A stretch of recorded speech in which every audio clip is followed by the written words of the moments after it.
ജയപ്രസാദ് സാറേ, CPM-നെ കുറിച്ച് അദ്ദേഹത്തിൻ്റെ ഈ കഴിഞ്ഞ അക്കാഡമിക് കാലം മുഴുവൻ ഗവേഷണം നടത്തിയ ഒരാളാണ്. അതിന് 5 പതിറ്റാണ്ടോളം. ഞാൻ ചോദിക്കുന്നത്, സാധാരണ പരാജയം പോലാണോ ഇപ്പോൾ CPM-ന് സംഭവിച്ചിരിക്കുന്ന പരാജയം? സാധാരണഗതിയിൽ UDF മാറിയിട്ട് LDF മാറി UDF എന്നുള്ള രീതിയിലാണ് ഇങ്ങനെ വലതുകാലം ആദ്യം ചവിട്ടി ഇടതുകാലം പിന്നെ വലതുകാലം പിന്നെ അങ്ങനെ നടത്തത്തിൻ്റെ ഒരു രീതിയിലാണ് ഇങ്ങനെ മാറി മറിഞ്ഞുകൊണ്ടിരുന്നത്. കഴിഞ്ഞ രണ്ട് ഊഴം CPM-ന് കിട്ടുന്നതോടുകൂടി ജനങ്ങൾ മടുത്ത് മതിയായി, ഇനി വേണ്ടേ പണ്ടാരടങ്ങാൻ വോട്ട് എന്നുള്ള മട്ടിലുള്ളൊരു വോട്ടാണ് ഈ പ്രാവശ്യം ഉണ്ടായത്. ഇത് പക്ഷേ ഈ CPM-ൻ്റെ അന്ത്യം കുറിച്ചോ, ഇനി ഒരു പുനർജനി ഉണ്ടാവുമോ CPM-ന്?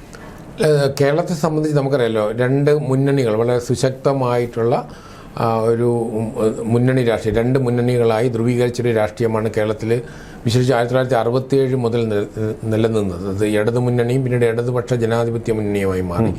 യുണൈറ്റഡ് ഐക്യമുന്നണിയും ഐക്യ ജനാധിപത്യ മുന്നണിയുമായിട്ട് അത് മാറി. പക്ഷേ എന്നാൽ പോലും 2 മുന്നണികളായി നിന്ന് പോയിരുന്നു. അപ്പോൾ ഓരോ തെരഞ്ഞെടുപ്പിലും മാറി മാറി വിജയിക്കുന്നൊരു സാഹചര്യം ഉണ്ടായിരുന്നു. 2021 ആദ്യമായിട്ട് ഇടതു മുന്നണി തുടർഭരണം നേടുന്നത്. അപ്പം അത് ഒരു പുതിയ ചരിത്രമായിരുന്നു. അപ്പം CPM കേരളത്തിൽ ഒരുപാട് തിരഞ്ഞെടുപ്പുകളിൽ തോറ്റിട്ടുണ്ട്. അപ്പം CPM-നെ സംബന്ധിച്ച് തോൽവി ഒരു പുത്തരിയല്ല.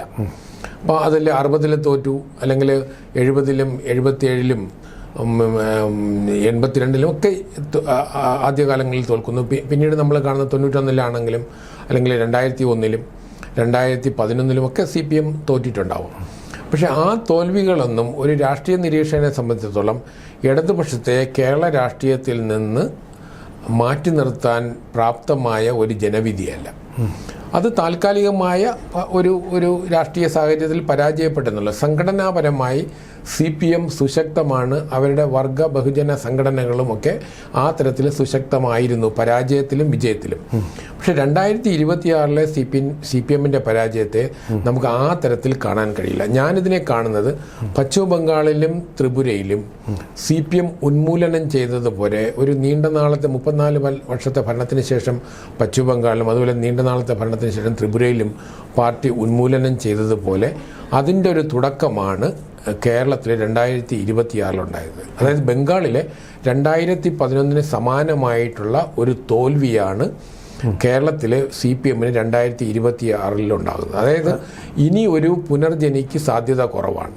കാരണം കേരളത്തിൽ ഒരു ഭാഗത്ത് കോൺഗ്രസ് മുസ്ലിം ന്യൂനപക്ഷത്തിനെയും ക്രിസ്ത്യൻ ന്യൂനപക്ഷത്തിൻ്റെയും ഏകീകരിച്ചുകൊണ്ട് ശാക്തീകരിക്കുമ്പോൾ അത് സംഘടനാപരമായിട്ടല്ല, മതപരമായ ധ്രുവീകരണവും ന്യൂനപക്ഷ ധ്രുവീകരണവും കോൺഗ്രസ്സിന് ഗുണകരമാകുമ്പോഴത്തേക്കും അതും വെല്ലുവിളിയായിട്ട് ഒരു ഭാഗത്ത് വന്നു. മറ്റൊന്ന്, സംഘടനാപരമായിട്ട് CPM കേരളത്തിൽ ആദ്യമായിട്ടൊരു പ്രതിസന്ധി നേരിട്ടുകൊണ്ടാണ് ഈ 2026-ലെ തിരഞ്ഞെടുപ്പിനെ അവർ നേരിടുന്നത്.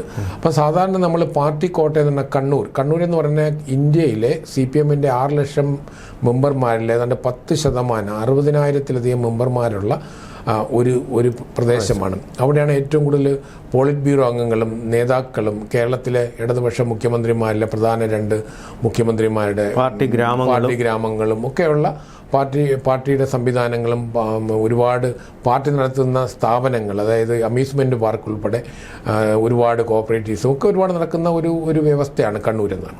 അപ്പം CPM-ന് ഈ തിരഞ്ഞെടുപ്പിലുണ്ടായ ഏറ്റവും വലിയ വെല്ലുവിളി എന്ന് പറഞ്ഞാൽ അവരുടെ പവർ സെൻറ്റർ എന്ന് പറഞ്ഞാൽ അവരുടെ പവർ സെൻറ്റർ അല്ലെങ്കിൽ അവരുടെ ഉരുക്കു കോട്ടയിലാണ് വിള്ളലല്ല തകർച്ചയുണ്ടായി. ഉദാഹരണത്തിന് നമ്മൾ ആരും പ്രതീക്ഷിച്ചില്ല, ശ്രീ കുഞ്ഞികൃഷ്ണനും പയ്യന്നൂരിലെ കുഞ്ഞികൃഷ്ണൻ രക്തസാക്ഷി ഫണ്ടുമായിട്ട് ബന്ധപ്പെട്ടാണ് പി കുഞ്ഞികൃഷ്ണൻ. അദ്ദേഹം ഒരു റബലായിട്ട് വരുന്ന സമയത്ത് നമ്മളാരും അതിൻ്റെ പുറകിൽ ഒരു ജനപിന്തുണയുണ്ടെന്ന് ഞാൻ കരുതിയിരുന്നില്ല. കാരണം എനിക്ക് ആ പ്രദേശമായിട്ട് നല്ലവണ്ണം അറിയാമെന്നുള്ളതാണ്. മറ്റൊന്ന്, അതുപോലെ TK ഗോവിന്ദൻ നമ്മുടെ പാർട്ടിയുടെ സംസ്ഥാന സെക്രട്ടറിയുടെ വൈഫ് സ്ഥാനാർത്ഥിയാകുന്നതിനെതിരെ പ്രതിഷേധിച്ചപ്പോഴും അതിനും ഇടതുപക്ഷത്തിൻ്റെ പിന്തുണ ഉണ്ടാവുമെന്ന് ഞാൻ പ്രതീക്ഷിച്ചില്ല. മാത്രമല്ല, അവർ നടത്തിയ പത്രസമ്മേളനങ്ങളിലും അവർ നടത്തിയ ഇലക്ഷൻ പ്രചരണത്തിലും CPM-വുമായിട്ട് ബന്ധപ്പെട്ട ഒരാൾ പോലും പങ്കെടുത്തിട്ടില്ല. ശ്രീ കുഞ്ഞികൃഷ്ണൻ്റെ ബുക്ക് റിലീസ് ചെയ്ത സമയത്ത് പങ്കെടുത്ത ഒരാളിൻ്റെ വീടും കാറുമൊക്കെ ആക്രമിക്കുന്ന സാഹചര്യം MN വിജയൻ്റെ മകനെയാണ്, അനിലിൻ്റെ വീടാണ്. പക്ഷെ അത്തരമൊരു സാഹചര്യം ഉണ്ടായതിനപ്പുറം നമ്മൾ അതിനൊരു വലിയൊരു ജനകീയമായ പിന്തുണ ഉള്ളതായിട്ട് നമുക്കാർക്കും തോന്നിയതില്ല. പക്ഷേ തിരഞ്ഞെടുപ്പ് കഴിയുമ്പോഴത്തേക്കും 10,000-കണക്കിന് വോട്ടിൻ്റെ ഭൂരിപക്ഷത്തിലാണ് ഈ സ്ഥാനാർത്ഥികൾ കോൺഗ്രസ് എതിർ പാളയത്തിൽ പോയിട്ടാണ്. സാധനം അവർ റബലായിട്ടല്ല മത്സരിച്ചത്, എതിർ ചേരിയിൽ ചെന്ന്. അപ്പം നമ്മൾ സാധാരണഗതിയിൽ പാർട്ടി ശത്രുവായി മാറുന്ന പാർട്ടി ആ തരത്തിൽ വർഗവഞ്ചകരായി പ്രഖ്യാപിക്കുന്ന ആളുകൾ സാധാരണ വിജയിക്കാറില്ല. ഇതങ്ങനെയല്ല. അല്ല, അവിടെ ഞാൻ ഒരു കാര്യം ഒന്ന് ഇടപെടുകയാണ്. കാരണം ആ സമയത്ത് ഇടപെട്ടില്ലെങ്കിൽ അതിന് പ്രസക്തിയില്ല.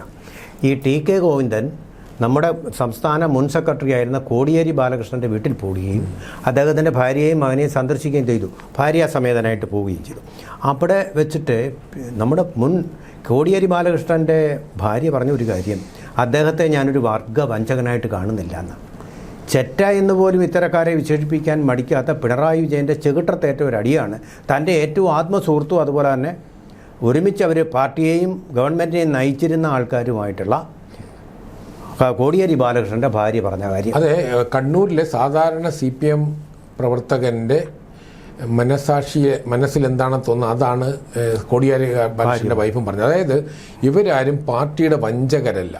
പാർട്ടിക്കകത്ത് നടക്കുന്ന സ്വേച്ഛാധിപത്യവും അഴിമതിയും അതുപോലെ പാർട്ടി ബ്യൂറോക്രസി ആയിട്ട് ചുരുങ്ങി ചില വ്യക്തികളിൽ കഴിഞ്ഞ 10 വർഷമായി അധികാരം കേന്ദ്രീകരിക്കുകയും സമുന്നതരായ നേതാക്കളെയൊക്കെ ഓരോരോ കാരണങ്ങളാൽ വെട്ടിനിരത്തുകയും ചെയ്തപ്പോൾ വളരെ നിശബ്ദരായി ഇതെല്ലാം കണ്ടുകൊണ്ടിരിക്കുന്ന ജനങ്ങളാണ്. അവർക്ക് പ്രതിഷേധം അവിടെ കാണിക്കാൻ കഴിയില്ല. അങ്ങനെയാണെങ്കിൽ TP ചന്ദ്രശേഖരൻ്റെ അനുഭവം ഉണ്ടാവും. അപ്പോൾ അത് ആ തരത്തിൽ അവിടെ രഹസ്യമായിട്ടുള്ള വധശിക്ഷ കൊടുക്കണം. പാർട്ടിയുടെ വഞ്ചകരെന്ന് പറഞ്ഞുകൊണ്ട് വധശിക്ഷ നടപ്പാക്കുന്ന ഒരു സ്ഥലത്ത് ഇന്ത്യയിൽ തന്നെ ഏറ്റവും കൂടുതൽ രാഷ്ട്രീയ കൊലപാതകങ്ങൾ, എതിരാളികളെ കൊന്നൊടുക്കിയ ഒരു പ്രദേശമാണ്. എല്ലാ കേസിലും വാദിയായിട്ടും പ്രതിയാണെങ്കിലും CPM 100% കേസിലും പ്രതിയായ ഒരു സ്ഥലമാണ്. അപ്പോൾ അത്തരം ഒരു സ്ഥലത്ത് ജനങ്ങൾക്ക് പ്രതിഷേധിക്കാൻ കഴിയാതെ വരും. അപ്പോൾ അതുകൊണ്ട് തന്നെ ടി.കെ. ഗോവിന്ദൻ്റെ കൂടെ പോകാനോ കുഞ്ഞികൃഷ്ണൻ്റെ കൂടെ പോകാനോ ഒരു പാർട്ടി സഖാവും ഉണ്ടായിരുന്നില്ല. പക്ഷേ തിരഞ്ഞെടുപ്പിൽ എങ്ങനെയാണ് ഇവർക്ക് ഇത്രയും വിജയം നേടിയത്? കോൺഗ്രസിന് അതിനുള്ള കരുത്തില്ല. ഇനി കേരളത്തിൽ എന്തൊക്കെ രാഷ്ട്രീയ സുനാമി ഉണ്ടായാലും കണ്ണൂരിലെ പാർട്ടി ഗ്രാമത്തിൽ ആ സുനാമി എത്തില്ല. അതായിരുന്നു. പക്ഷേ ഇന്ന് ഈ തിരഞ്ഞെടുപ്പിൽ കണ്ണൂരിലെ പാർട്ടി അംഗങ്ങൾ തന്നെ റിവോൾട്ട് ചെയ്ത അവർ സൈലൻ്റായിട്ട് വോട്ട് ചെയ്തു. പക്ഷേ ഇവിടെ ഒരു വലിയൊരു അപകടം വരുന്നത്, ഞാൻ കേരളത്തിലെ പാർട്ടി ഈ നാശത്തിലേക്കാണ് പോകുന്നത് എന്ന് പറയുന്നതിൻ്റെ കാരണം അവിടെ പരാജയപ്പെടുകയല്ല ചെയ്തത്. കാരണം ധർമ്മടം മണ്ഡലത്തിലുൾപ്പെടെ ശ്രീ പിണറായി വിജയന് കഴിഞ്ഞ തവണ 59% വോട്ട് ലഭിച്ചെങ്കിൽ ഇത്തവണ 49% കുറഞ്ഞു അദ്ദേഹത്തിൻ്റെ വോട്ട് ജനപിന്തുണ. അപ്പോൾ ആ തരത്തിൽ പാർട്ടി അണികളാണ് അവർക്കെതിരായി വോട്ട് ചെയ്തത്. പക്ഷേ ഒരു പ്രത്യേകത, കണ്ണൂരിലെ CPMൻ്റെ ശത്രുക്കളെ നിങ്ങൾക്ക് ഐഡൻറ്റിഫൈ ചെയ്യാൻ കഴിയില്ല. കാരണം അവർ സൈലൻ്റാണ്. അവർ പാർട്ടിക്ക് അകത്താണ്, പുറത്തല്ല. പുറത്തൊരു ടി.കെ. ഗോവിന്ദനും അല്ലെങ്കിൽ ഒരു കുഞ്ഞികൃഷ്ണനും മാത്രമേ പോയിട്ടുള്ളൂ. അപ്പോൾ യഥാർത്ഥ ശത്രുക്കൾ പാർട്ടിക്ക് അകത്താണ്. ബാക്കിയല്ല. അത് അവിടെ വരുമ്പോഴേ പാർട്ടി ഇനി നേരിടുന്ന ഏറ്റവും വലിയ പ്രശ്നം എല്ലാ പാർട്ടി ഗ്രാമങ്ങളിലും എല്ലാ പാർട്ടിയുടെ വേദികളിലും, അത് ലോക്കൽ കമ്മിറ്റി ആണെങ്കിലും ഏരിയ തലത്തിലാണെങ്കിലും ജില്ലാ തലത്തിലാണെങ്കിലും പരസ്പരം സഖാക്കന്മാർ ആരാണ് പാരവെച്ചതെന്നറിയാതെ എല്ലാവരും സംശയമായിരിക്കും അവിടുത്തെ ഏറ്റവും വലിയ രോഗം. അതായത് ആരാണ് ഈ തരത്തിൽ വോട്ട് ചെയ്തത്. അതായത് ധർമ്മടത്ത് 59% വോട്ട് ലഭിച്ചു കഴിഞ്ഞ തവണ, ഇത്തവണ 49% അവിടെ കോൺഗ്രസോ BJPയോ വളർന്നത് കൊണ്ടല്ല, പാർട്ടിക്കകത്തുള്ള അണികൾ അവരെ റിജക്റ്റ് ചെയ്തിട്ടുണ്ട്. പക്ഷേ ഈ റിജക്റ്റ് ചെയ്ത പാർട്ടി അണികളെ നിങ്ങൾക്ക് തിരിച്ചറിയാൻ കഴിയില്ല, നിങ്ങളുടെ അകത്താണ് അവർ. അതുകൊണ്ടാണ് ഞാൻ കേരളത്തിലെ പാർട്ടി നാശത്തിലേക്കാണ് പോകുന്നതെന്ന് പറഞ്ഞത്. സാധാരണ തോൽക്കുമ്പോഴേ, അല്ലെങ്കിൽ എം വി രാഘവൻ പോയതുപോലെയുള്ളൊരു അവസ്ഥയിൽ നമുക്ക് വളരെ വ്യക്തമായി മനസ്സിലാകുമായിരുന്നു ഇന്ന ആൾക്കാർ CPMനെ കളഞ്ഞു എന്നുള്ളത്. ഇപ്പോൾ നമ്മൾ ഈ പറഞ്ഞ കണ്ണൂർ ജില്ലയിലെ പല മണ്ഡലങ്ങളിലും ഇപ്പം CPM അവിടെ പല മണ്ഡലങ്ങളിലും വിജയിച്ചെങ്കിലും 6 മണ്ഡലത്തിലധികം അവർ വിജയിച്ചിട്ടുണ്ട്. ആ മണ്ഡലങ്ങളിൽ പോലും ഭൂരിപക്ഷം വളരെ കുറഞ്ഞു. ഓക്കെ, ഞാൻ അവസാനമായിട്ട് നമ്മുടെ സമയം എടുക്കുന്നതുകൊണ്ട് ഒരു ചോദ്യം, വളരെ പ്രധാനപ്പെട്ട ഒരു ചോദ്യം. അതായത് MN വിജയൻ പറഞ്ഞു, അദ്ദേഹം ഇടതുപക്ഷ സഹചാരിയായിരുന്നു, ദേശാഭിമാനിയുടെ എഡിറ്ററായിരുന്നു. അദ്ദേഹം പറഞ്ഞ ഒരു കാര്യം, പാർട്ടി നിലനിൽക്കും പക്ഷേ ആളുകൾ കൊഴിഞ്ഞു പോകും. അതിപ്പോൾ സംഭവിച്ചിട്ടുണ്ടെന്ന് വ്യക്തം, അത് പ്രത്യേകിച്ച് പറയണം. പക്ഷേ VS പക്ഷത്തിൻ്റെ ഒരു തിരിച്ചുവരവും കൂടി ഇതിൽ അടങ്ങിയിട്ടുണ്ടോ? അങ്ങനെയാണെങ്കിൽ പാർട്ടിക്കൊരു പുനർജനി കേരളത്തിലുണ്ടാവും? അല്ല, പാർട്ടിക്കൊരു പുനർജനി സാധ്യതയില്ല. കാരണം കേരളത്തിൽ ഇന്ത്യയുടെ തന്നെ നമ്മൾ നോക്കുമ്പോൾ കമ്മ്യൂണിസ്റ്റ് പാർട്ടികൾ ചരിത്രമായി മാറുകയാണ്. ഇപ്പോൾ CPI ഇപ്പോൾ പാർലമെന്റിൽ ഇന്ന് കേരളത്തിലെ ഒരു അംഗം ഒഴിച്ചു കഴിഞ്ഞാൽ ബാക്കി എല്ലാം തന്നെ കോൺഗ്രസിന്റെ പിന്തുണയിലാണ് തമിഴ്നാട്ടിൽ നിന്നാണെങ്കിലും രാജസ്ഥാനിൽ നിന്നൊക്കെ CPM വിജയിച്ചത്. അല്ല, കേരളത്തിലൊരു തിരിച്ചുവരവ് തിരിച്ചുവരാൻ സാധ്യത. കാരണം കേരളത്തിൽ BJP ഒരു മൂന്നാം ബദലായിട്ട് ശക്തമായി മുന്നോട്ട് വന്നിട്ടുണ്ട്. അപ്പോൾ ഏതാണ്ട് 45ഓളം മണ്ഡലങ്ങളിൽ ഈ തെരഞ്ഞെടുപ്പിൽ തന്നെ വളരെ ശക്തമായ മുന്നേറ്റം BJP നടത്തിയിട്ടുണ്ട്. അതിൽ 30-ലധികം മണ്ഡലങ്ങളിൽ BJPക്ക് 3 സീറ്റ് വിജയിച്ചു എന്ന് മാത്രമല്ല 6 സീറ്റുകളിൽ 2ാം സ്ഥാനത്ത് വന്നിട്ടുണ്ട്. 3-4 സീറ്റുകളിൽ 2ാം സ്ഥാനം നേരിയ വ്യത്യാസത്തിന് 2ാം സ്ഥാനം നഷ്ടപ്പെട്ടെന്നേ ഉള്ളൂ. അപ്പോൾ നമ്മൾ സർവേകളിൽ പലതിലും എക്സിറ്റ് പോളിലും 11 സീറ്റ് പറഞ്ഞപ്പോൾ നമ്മൾ പലരും തമാശയായി കണ്ടവരുണ്ട്. പക്ഷേ 9 സീറ്റുകളിൽ BJP 1ഉം 2ഉം സ്ഥാനത്ത് വന്നു എന്നുള്ളതാണ്. അതായത് 3 സീറ്റ് വിജയിക്കുകയും 6 സീറ്റിൽ 2ാം സ്ഥാനത്ത് വരികയും ചെയ്തു. ഒരു സീറ്റിൽ 2ാം സ്ഥാനം നഷ്ടപ്പെട്ടത് ഏതാനും ഒരു 20-30 വോട്ടുകൾക്കാണ് നഷ്ടപ്പെട്ടത്. അപ്പോൾ അങ്ങനെ നോക്കുമ്പോൾ BJP ഒരു തേർഡ് ഫോഴ്സായിട്ട് കേരളത്തിൽ എമർജ് ചെയ്ത് വരികയാണ്. അപ്പം BJPയുടെ 3 അംഗങ്ങൾ ഈ നിയമസഭയിൽ കടന്നു വന്നത് ഇടതുപക്ഷത്തെ തോൽപ്പിച്ചുകൊണ്ടാണ്. കോൺഗ്രസിനെ അവിടെ പൂർണ്ണമായിട്ട് ഉന്മൂലനം ചെയ്തു. ആദ്യം അവർ നേമത്താണെങ്കിലും കഴക്കൂട്ടത്തും ആണെങ്കിലും അതുപോലെ നമ്മൾ ചാത്തന്നൂരാണെങ്കിലും കോൺഗ്രസ് 3ാം സ്ഥാനത്താണ് നിൽക്കുന്നത്.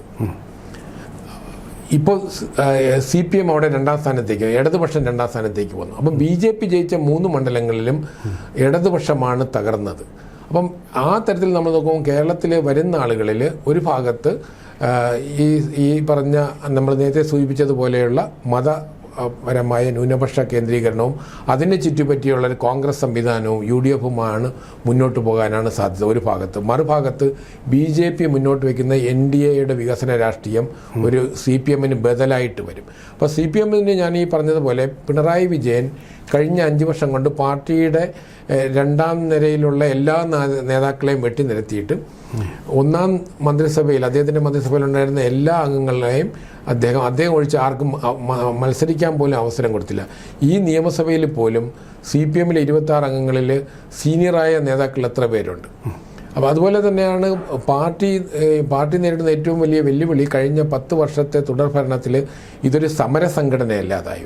ഒരു കാലഘട്ടത്ത് ഭരണവും സമരവും സമന്വയിപ്പിച്ചു കൊണ്ടിരുന്ന പാർട്ടി കഴിഞ്ഞ 10 വർഷമായിട്ട് അധികാരത്തിൻ്റെ സുഖസൗകര്യങ്ങളും നിരവധി അഴിമതി കേസാണ്. ശബരിമല ഉൾപ്പെടെയുള്ള വിഷയങ്ങളിൽ, സ്വർണ്ണക്കൊള്ള ഉൾപ്പെടെയുള്ള വിഷയങ്ങൾ, നിരവധി വിഷയങ്ങൾ. ഒരു ഭാഗത്ത് അഴിമതിയുടെ പര്യായമായി ഗവൺമെൻറ് മാറി. അപ്പോൾ കേരളത്തിൽ 500 പേർക്ക് തൊഴിൽ കൊടുക്കുന്ന ഒരു സ്ഥാപനം പോലും തുടങ്ങാൻ അവർക്ക് കഴിഞ്ഞിട്ടില്ല. അപ്പോൾ ആ തരത്തിൽ PR വർക്ക് കൊണ്ട് മാത്രം ഒരു വ്യക്തിപ്രഭാവത്തിലൂടെ ഒരു വ്യക്തി പിണറായി വിജയനെ മാത്രം കേന്ദ്രീകരിച്ചിട്ടുള്ള ഒരു രാഷ്ട്രീയ പ്രക്രിയയാണ് ഈ തെരഞ്ഞെടുപ്പിൽ നടന്നത്. അത് പൂർണ്ണമായും പരാജയപ്പെട്ടു. കമ്മ്യൂണിസ്റ്റ് പാർട്ടിക്ക് കേരളത്തിൽ റിവൈവ് ചെയ്യുന്നതിന് ഒരുപാട് പരിമിതികളുണ്ടാവും. ബംഗാളിലും ത്രിപുരയിലും എന്താണ് സംഭവിച്ചത് അത് ഞാനൊരു പെട്ടെന്നായിരിക്കില്ല, അത് ക്രമേണ സംഭവിക്കും. കാരണം ബംഗാളിലും 2011 അവർ പുറത്തായി, 2021 ആകുമ്പോൾ 0 സീറ്റിലേക്ക് വന്നു. പക്ഷേ ഈ തെരഞ്ഞെടുപ്പിൽ ബംഗാളിൽ അവർക്ക് ഒരു റീഎൻട്രി കിട്ടി, 1 സീറ്റ് ലഭിച്ചു എന്നുള്ള വേണമെങ്കിൽ നമുക്ക് അങ്ങനെ ആശ്വസിക്കാം. അതുപോലെ കേരളത്തിലും ക്രമേണ കേരളത്തിൽ ഇത് ഒരു മാരകമായ രോഗത്തിന് കീഴ്പ്പെട്ട് കഴിഞ്ഞു. ഇനി ഇത് ക്രമേണ അത് വ്യാപിക്കാനാണ് സാധ്യത. ലോജിക്കൽ കൺക്ലൂഷനിലേക്ക് തന്നെ പോകും എന്ന് പറയാം. എന്തായാലും മാവോസത്വം പറഞ്ഞത് അതായത് 100 പൂക്കൾ വിരിയട്ടെ എന്നാണ്. കേരളത്തിലിപ്പോൾ 3 പൂക്കൾ, അതും താമരപ്പൂക്കൾ വിരിഞ്ഞതോടുകൂടി തവാന്തകൻ ഭൂമി തലയിൽ പിറന്നു എന്ന് പറയുന്നത് പോലെ തന്നെ CPMൻ്റെ അന്തകൻ ഇവിടെ ഉണ്ടായിരിക്കുന്നു. അതിൻ്റെ അന്തകവിത്ത് എന്ന് പറയാൻ പറ്റുമോ എന്ന് എനിക്ക് എന്തായാലും ശരി തന്നെ ടെർമിനേറ്റർ സീഡ് ഇവിടെ ഉണ്ടായിക്കഴിഞ്ഞിരിക്കുന്നു. CPMനെ സംബന്ധിച്ചിടത്തോളം പാർട്ടിക്കകത്ത് തന്നെ ഒരു തിരിച്ചടിക്കുള്ളത്. പക്ഷേ BJP അല്ല യഥാർത്ഥത്തിൽ CPMന്റെ ശത്രു. CPMന്റെ ശത്രു അതിൻ്റെ ഉള്ളിലാണ്. പശ്ചിമ ബംഗാളിലും ത്രിപുരയിലും BJP അല്ല ആദ്യം പരാജയപ്പെടുന്നത്. യഥാർത്ഥത്തിൽ ശത്രു അകത്ത് തന്നെ.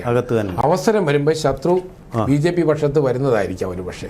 അതായത് കണ്ണൂരിൽ പാർട്ടിയെ തോൽപ്പിച്ച ആളുകൾ ഇന്ന് നമുക്ക് തിരിച്ചറിയാൻ കഴിയാത്തവരാണ്. കള്ളൻ കപ്പലിൽ തന്നെ എന്നുള്ളതാണ് സത്യം.